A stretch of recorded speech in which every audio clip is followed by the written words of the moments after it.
Hello, welcome back my dear student. आपके अपने YouTube channel prism institute में आपका हार्दिक स्वागत और अभिनंदन है। जैसा कि आपको मालूम है कि कक्षा 12th का एक टॉपिक अपने चला रहे थे, रिलेशन और फंक्शन का।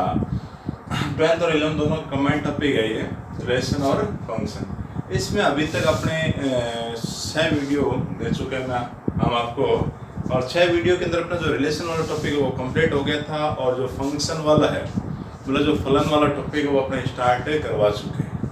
अब आगे चलते हैं, एक फलन का एक एग्जांपल, एक क्वेश्चन लेते हुए आगे करें। तो ये कहता है कि यदि एक फंक्शन है वो R2R डिफाइंड है, R2R में fx फंक्शन क्या है, देखो 4x³ -7 है। तो सिद्ध कीजिए, तो आपको क्या करना है, सिद्ध कीजिए कि फलन क्या है, वे एक के आच्छादक है, एक के आच्छादक है।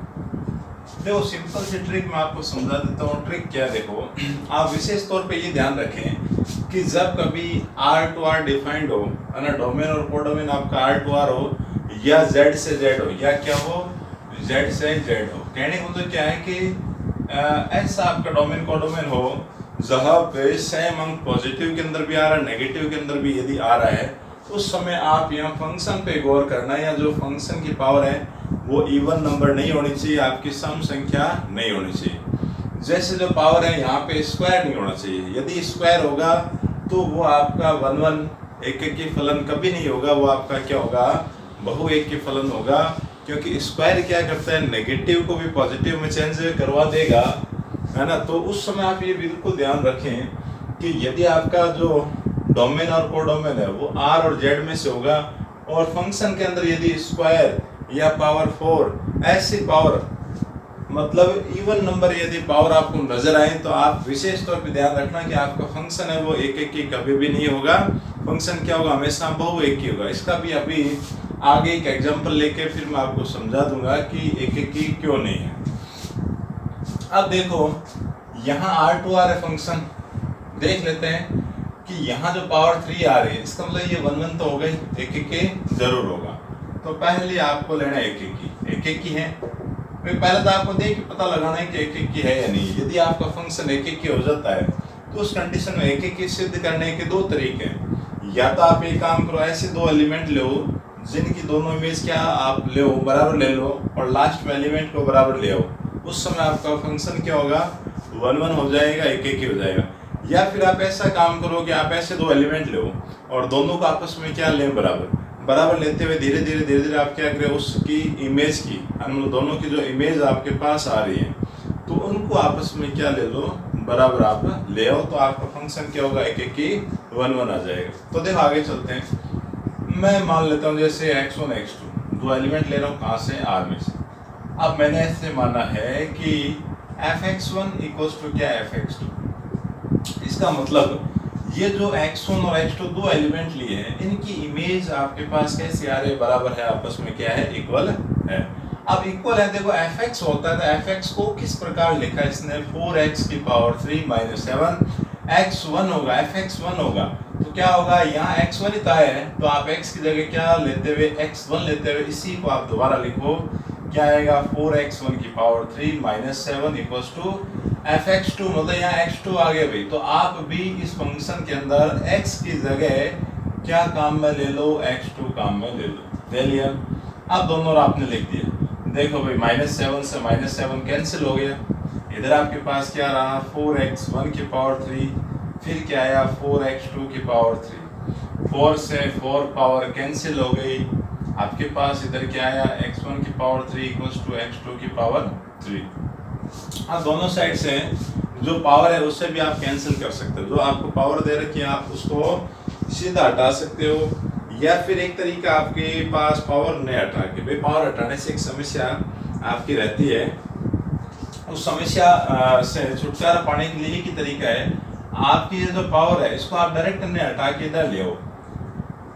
जैसे आप इस साइड लेके आ गए तो ये हो गया आपका a³ माइनस b³। क्या बना, a³ माइनस b³। तो इसका आप फॉर्मूला खोल दीजिए, क्या होता है a³ माइनस b³ है ना, a square plus b square plus a into b क्या होता है, इंटू बी इक्वल्स टू क्या चल रहा है, 0। अब देखो अपने को ये जानकारी में ये जो आपके पास संख्या लिख रखी है उसमें कोई नेगेटिव नहीं है, साथ में स्क्वायर भी है, मतलब क्या है, कैसी है, पूर्ण वर्ग संख्या है। ये क्या है, पूर्ण वर्ग है। पूर्ण वर्ग है तो ये तो आपका 0 के बराबर होगा नहीं, ये ब्रैकेट 0 के इक्वल नहीं होगा, तो इन दोनों का प्रोडक्ट 0 होने का मतलब हो गया कि पहले वाली संख्या आपकी क्या आनी चाहिए, 0। तो x1 माइनस x2 को क्या काम करवाया, 0 के इक्वल आपने करवा दिया। जैसे 0 के इक्वल करवाते आप क्या कहते हो कि भाई x1 इक्वल्स टू क्या आ गया, x2। बस यही तरीका है कि आपने क्या काम करवाया, दो एलिमेंट है उनको लेके उनकी इमेज को आपस में क्या इक्वल लेके चले, धीरे धीरे काम करते करते आपने क्या एलिमेंट को आपस में क्या इक्वल सिद्ध करवा दिया। इसका मतलब फलन f कैसा हो गया भाई, एक एक ही है, फंक्शन इज 1 1, फलन कैसा आ गया, एक एक ही आपका आ गया। बस यही पैटर्न है, सभी प्रश्नों में आपको काम ऐसा का ऐसा ही करवाना पड़ेगा। अब आगे चलते हैं, आच्छादक में क्या दो, आच्छादक में कुछ नहीं है, देखो सिंपल सी जानकारी, हर प्रश्न में बिल्कुल ऐसे चल रहा है। करना क्या है, fx और y तो क्या होते हैं, बराबर, एक ही तो चीज है। आपका जो फंक्शन दे रखा है उसको आप क्या करें, y के इक्वल ले लो। क्या काम करना है, y के इक्वल ले लो। y है वही आपका fx होता है, मतलब x की जो इमेज है वो कौन होती है, y। जो मैंने आपको समझाया है कि मान लेते हैं आपके पास दो सेट है, एक फंक्शन f डिफाइंड है, इधर x और y है, तो x की इमेज सामने पढ़ेंगे y, तो इसे क्या लिखते हैं, image of x equals to क्या लिखते हैं, y। तो y और fx तो एक ही चीज है, तो fx को मैंने क्या लिख दिया है, y लिखने के बाद काम ये करवाना है कि यहाँ से आप x की वैल्यू निकाल लो। क्या काम करना है, यहाँ से x की वैल्यू निकाल लो। तो x की वैल्यू निकाल लेते हैं, पहले 7 को y की साइड भेजो, तो y प्लस 7 इक्वल्स टू क्या हो गया, 4x क्यूब आ गया। अब आप 4 को हटाओ तो y प्लस 7 अपॉन में 4 इक्वल्स टू क्या है, x क्यूब आया ना। x की वैल्यू चाहिए तो पावर हटाओगे, पावर हटाओगे तो x की वैल्यू आ जाएगी y प्लस 7 अपॉन 4 की पावर क्या आया, 1/3। ये आपके पास x की वैल्यू आ गई, क्या आ गई, x की वैल्यू आ गई। यदि आप इस x की वैल्यू को फंक्शन के अंदर रखते हो और आपके पास आंसर यदि क्या आ जाए, y रह जाए, तो ये कह देंगे कि दिया गया जो आपका फंक्शन है वो क्या है, ऑन टू है, आच्छादक होगा। तो एक ही काम करवाना है आपको, y के इक्वल लेना है, लेने के बाद x को आपको फ्री करवाना है, x इक्वल्स टू y की फॉर्म में आपको ये सारे पद आने चाहिए। जैसे आप y की फॉर्म में निकाल लेते हो x की वैल्यू, उस x की वैल्यू को फंक्शन के अंदर रखो। देखो मैं यहाँ रखता हूँ f of x equals to क्या था मेरे पास, 4x क्यूब माइनस 7, तो रख लेते हैं भाई। x की जो मैंने नई वैल्यू निकाली है वो मेरे पास क्या है, देखो y प्लस 7 अपॉन 4 की पावर 1/3। ये x की जगह मैं यहाँ रखूंगा, देखो क्या आएगा, 4, और ये जो पावर है ना x की पावर 3 है, इसको मैं कहाँ रखता हूँ, देखो बाहर रखो ना, अंदर x की वैल्यू रखनी है मेरे को, क्या लिखूंगा, y प्लस 7 अपॉन 4, इसकी पावर क्या लिखी, 1/3 लिखी, और माइनस का 7। अब देखो ये जो बाहर की पावर 3 है ये 1/3 को कैंसिल कर देगा। जैसे ये कैंसिल करेगा उस समय आपके पास वैल्यू क्या रह जाएगी, 4, और ब्रैकेट के अंदर सिर्फ बचा रह जाएगा y प्लस 7 अपॉन 4 और माइनस का 7। ये दो चीजें मल्टीप्लाई के अंदर है, देखो 4 से आपका 4 कैंसिल हो गया, बना क्या आपका, बचा ये कि y प्लस 7 और माइनस 7। अब देखो 7 से ये 7 भी सब्ट्रैक्ट हो गया, क्या रह गया, y। तो देखो जैसे ही आपने x की वैल्यू निकाल के फंक्शन के अंदर रखी, आपका आंसर क्या रह गया, सिर्फ y आ गया। यदि आपका आंसर क्या आ जाए, y आ जाए, उस समय कह देंगे कि आपका जो फंक्शन f है वो कैसा है, आच्छादक है, ऑन टू है। तो लिख देंगे क्या है, फलन आच्छादक है, क्या है, फलन आच्छादक है, देन फंक्शन इज क्या है, ऑन टू। अब देखो आपका फलन एक एक ही है, आपका फलन क्या आच्छादक है, तो क्या होगा, तो लास्ट में लिख देंगे क्या आता है, फलन, दोनों को संयुक्त रूप में लिखा जाएगा, क्या आता है, फलन एक एक ही आच्छादक है, क्या है, आच्छादक है। तो ये आपका प्रश्न हो गया कि फंक्शन किस प्रकार का, भी एक एक ही आच्छादक फंक्शन आपको मिल जाएगा। तो सबसे पहले एक एक ही सिद्ध करवाना आपको आना चाहिए। एक एक ही अगर कन्फर्म समझ में आ गया तो इसी प्रकार से करना है। सिर्फ आपको फंक्शन में स्टार्टिंग ये देखनी है कि R2R Z2Z ऐसे अगर आपको कोडोमेन दे रखे हैं, डोमेन और कोडोमेन यदि आपको दे रखे हैं, उस समय फंक्शन में x की पावर स्क्वायर में, 4 में, 6 में, 8 में ऐसे इवन नंबर में यदि पावर होगी तो कन्फर्म याद रखना है कि एक एक की आपको करना ही नहीं है ना, नहीं तो इस पैटर्न से एक एक की हो जाएगा। आप कोई सा क्वेश्चन लिख लें, आप सीधी इमेज लेके चलोगे एक एक की होगा, परंतु विशेष तौर पे ध्यान रखें उन प्रश्नों में आपको एक एक की कभी भी नहीं करवाना है। और ऑन टू में कुछ नहीं करना, वाई कोस टू आपको फंक्शन को लेके चलना है, और जैसे ही आप x की वैल्यू निकाल लेते हो, उस x की वैल्यू को फंक्शन के अंदर जैसे आप पुट कर दोगे, आपके पास यदि आंसर किस फॉर्म में आ जाए, y ही बचा रह जाए, तो ये कह देंगे कि जो आपका फंक्शन है, गिवन जो आपका फंक्शन है वो क्या होगा, ऑन टू होगा। तो 1 1 ऑन टू आपका फंक्शन आ गया। तो अच्छा प्रश्न था। इसी क्रम में देखो और आगे चलते हैं, इसको मैं मिटा देता हूँ, आपने स्क्रीनशॉट ले लिया है, आप इसको आराम से देखें, एक बार प्रश्न को दोबारा करने का अभ्यास जरूर करें। तो जैसे इसी प्रश्न में ले लेते हैं, जैसे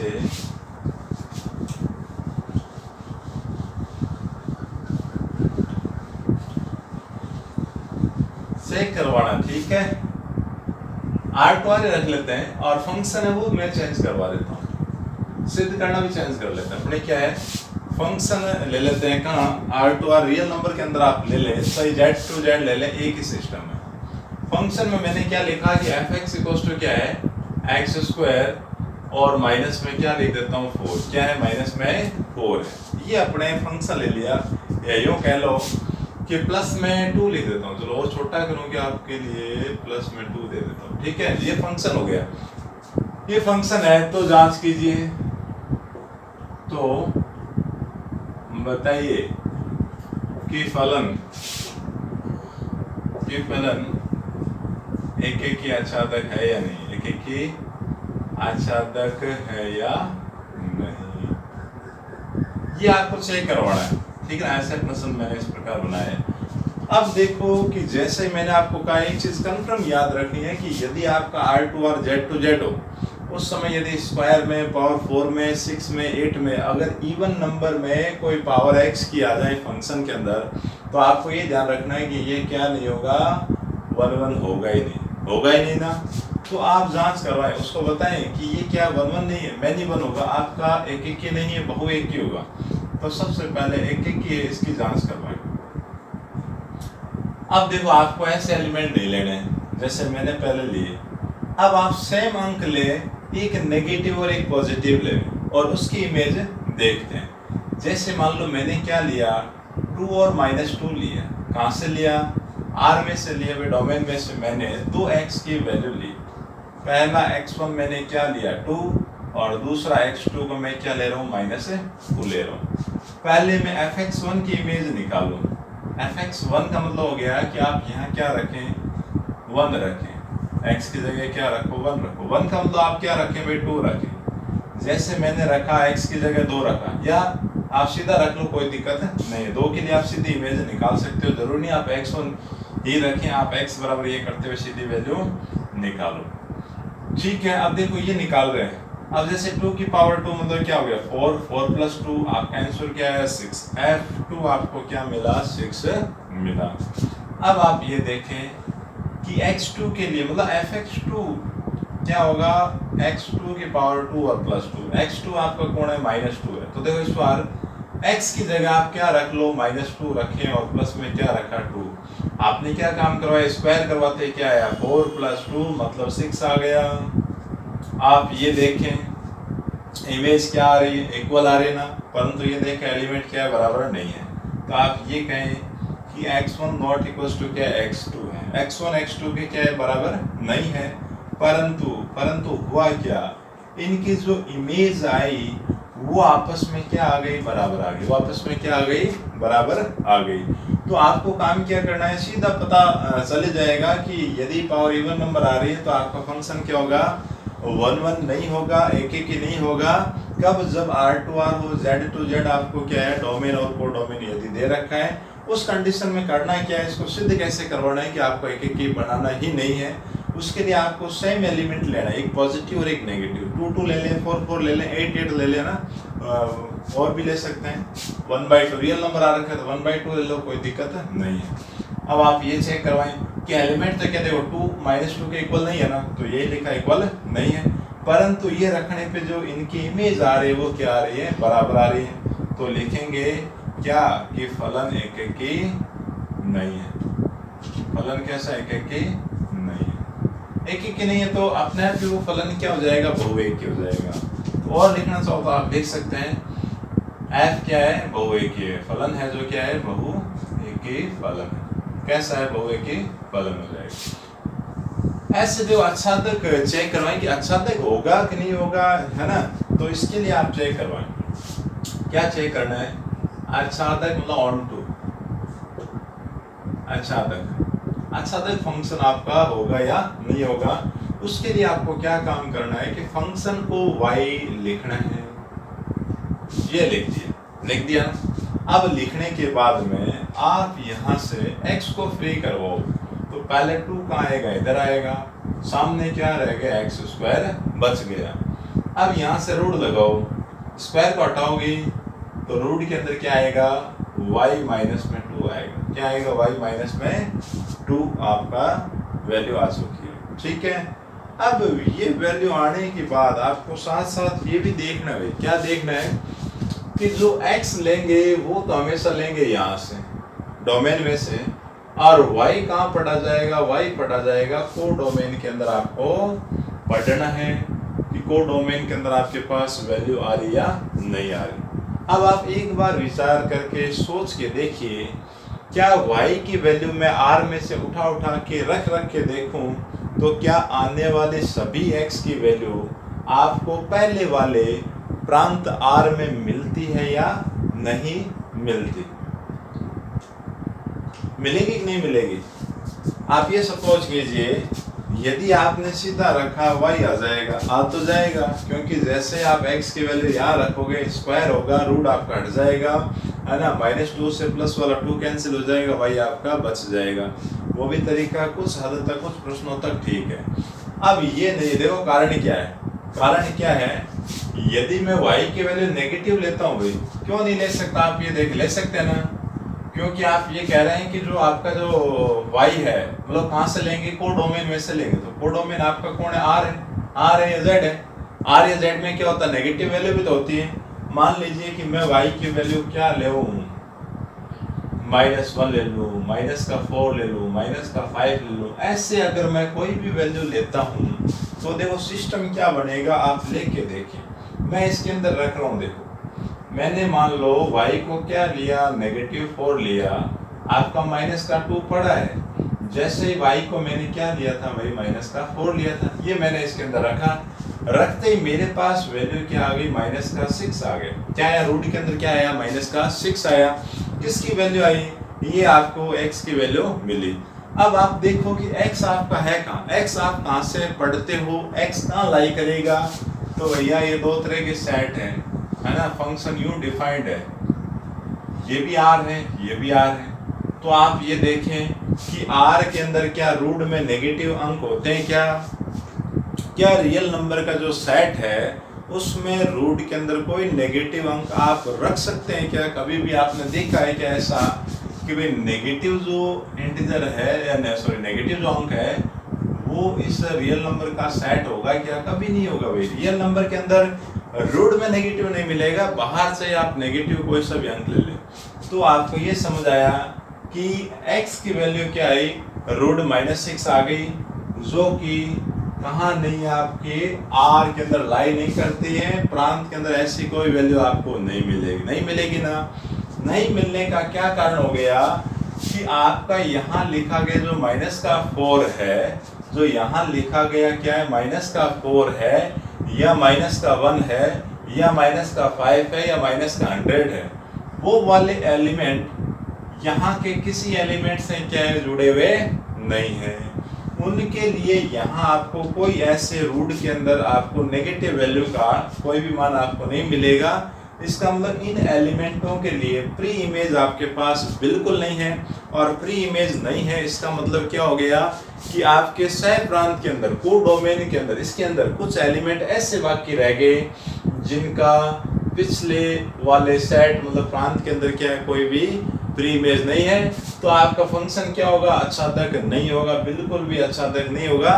फंक्शन कैसा आएगा, अंतरक्षेपी होगा। फलन क्या होगा, अंतरक्षेपी होगा। तो आच्छादक के अंदर तो आपको ये ध्यान रखना है कि आपका जो सह प्रांत है इसके अंदर जितने भी एलिमेंट है उन सब के लिए डोमेन के अंदर आपको क्या मिलनी चाहिए, उनकी प्री इमेज आपको बिल्कुल मिलनी चाहिए, जो कि इन एलिमेंटों के लिए आपको नहीं मिली। इसका मतलब ये एलिमेंट क्या रह गए, खाली रह गए। तो बस यही लिखना है ना। तो क्या लिखना है कि फलन क्या है, आच्छादक नहीं है। फलन क्या नहीं है, आच्छादक नहीं है। आच्छादक नहीं है, यूँ कह सकते हैं कि फलन आपका क्या है, अंतरक्षेपी है। क्या है, अंतरक्षेपी फलन है। तो इसका मतलब आपका जो फलन है वो क्या हो गया, वो फलन हो गया बहुएकी और अंतरक्षेपी। कैसा आ गया फलन आपका, फलन f किस प्रकार का है, बहुएकी अंतरक्षेपी फलन है। तो ये एकदम बढ़िया, शानदार है ना, मजेदार और अच्छा आपका ये प्रश्न है।